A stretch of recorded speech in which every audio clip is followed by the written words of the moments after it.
first, if there's one thing that's guaranteed to discourage people from getting vaccinated, it's governments arguing amongst themselves over who should get what on the back of continued mixed messages about what vaccine when and why.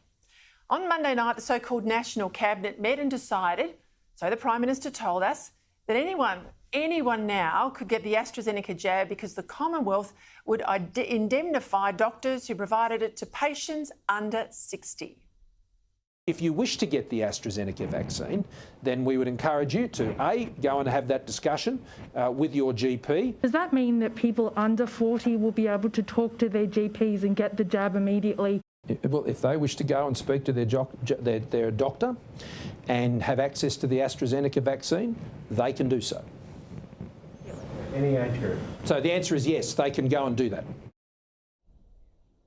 Now remember, AstraZeneca was initially approved for general adult use, then recommended only for those over the age of 50s. That advice then changed again, recommended only for those over the age of 60.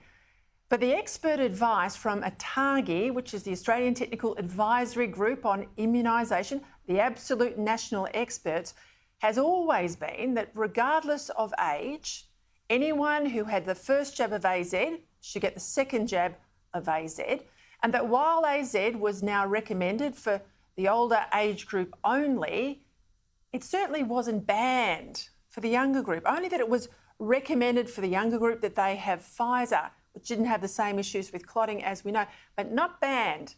AZ was never banned for younger Australians. The problem, of course, was that we've got lots and lots of AZ. We now make it here, of course, in Australia, but hardly any Pfizer, because we have to compete with the rest of the world, all chasing supplies and importing it here. So to speed up the rollout, which he's copying a lot of criticism for, the Prime Minister and National Cabinet decided that the Commonwealth should indemnify doctors who gave AZ to younger people who were willing to have it on their own doctor's advice. Now, not exactly simple and straightforward, sure, but clear enough once explained. The medical advice has been clear, and first for over 50s and then for over 60s, that AstraZeneca is preferred for over 60s and Pfizer is preferred for over 50s. So consistent. What changed on Monday night was just that doctors would be indemnified by the Commonwealth. That was supposedly a decision that all of the National Cabinet took until yesterday, when the Victorian Health Minister was first out and reserved Victoria's position, and today bumbled through yet another garbled health message. I'm not a Chief Health Officer and neither is Jerome. We'll take the advice of ATAGI and all of our friends at the medical profession.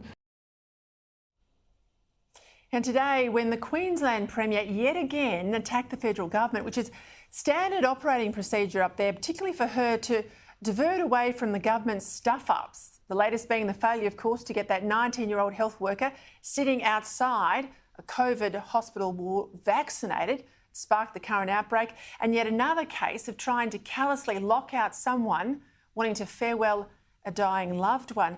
It's politics, I tell you, it's politics of the cheap and desperate kind.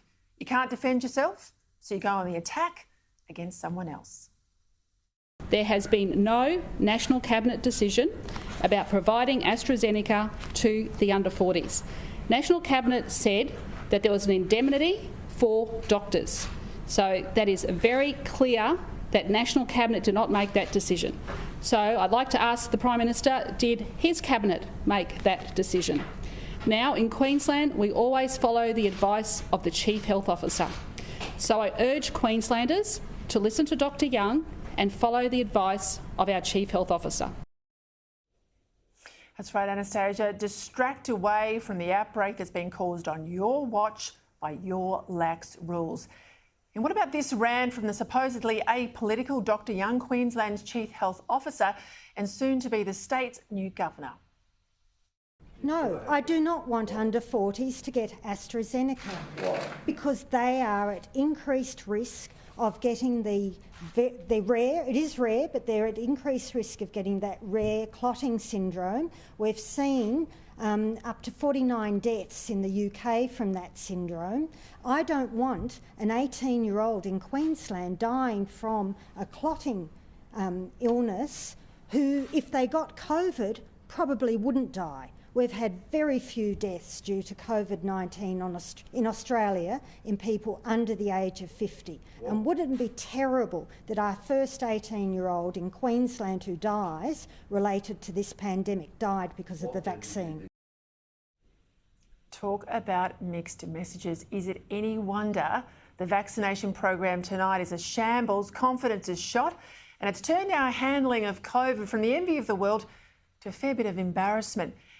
Left today again to the Federal Health Minister Greg Hunt to try and mop it all up. So they're now actively discouraging AstraZeneca for that cohort. How does that affect public confidence in vaccination? If Pfizer is the preferred vaccine for under 40s, why would the Prime Minister then make announcements encouraging people to talk to their doctors about AstraZeneca? It just seems to be a bit contradictory, right? How is it possible for the Commonwealth and the states to be so opposed on that situation? Actively discouraging it.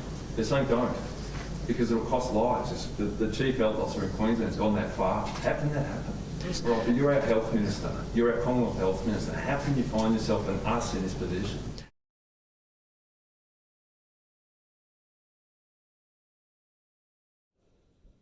There's a patient man. Look, there are 4 key lessons here. First, keep your messages clear and try not to change them. Second, the National Cabinet is a farce because none of the so-called decisions are binding on the premiers. It's not national, nor is it any sort of cabinet, because have a look at the circus today. There's no solidarity in backing the decisions they all take once they get out of the room. Third, the so-called experts all seem to disagree, depending on what government they're advising. So how good is the expert advice anyway? Worse still, none of it is made available publicly. It's a case of trust us. Well, I'm sorry, after 4 devastating lockdowns down here in Melbourne, please forgive me, I don't trust Brett Sutton.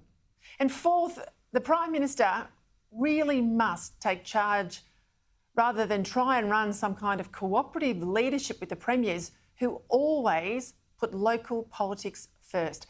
The time for hand-holding of these rabble premiers has got to end. Unless the Prime Minister takes charge and decides that he is taking this over 100% from here on in, we'll end up with a vaccination program being run by the political second 11. And that just means today's schmozzle will only get worse, and getting out of this lockdown hell further and further away than ever.